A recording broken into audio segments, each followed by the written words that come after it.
The world groans under the weight and strain of pollution, overpopulation, and the depletion of natural resources.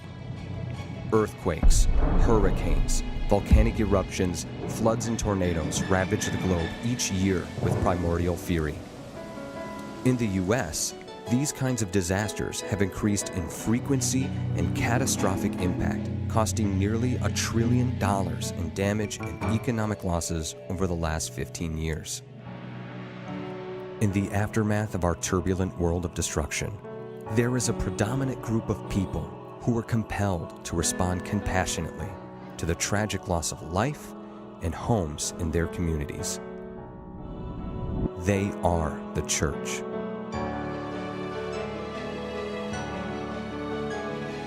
The children were like in this little one room, and they were all laying down on the bed, and they couldn't go anywhere. But who is the church? And what are the expectations of the churches that exist within disaster areas?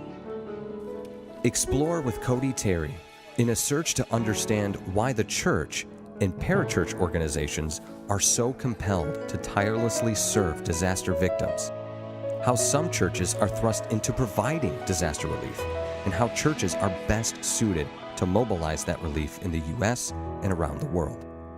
But what do they risk? What do they gain?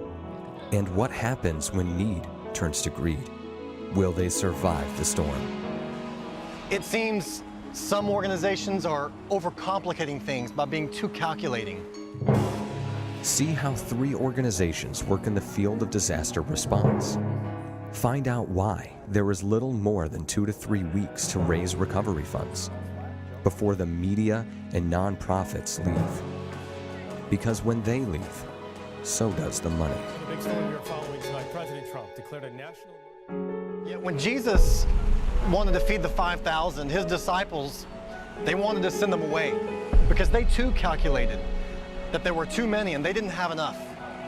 But Jesus said, "Bring them to me," and he took what was there and he multiplied it.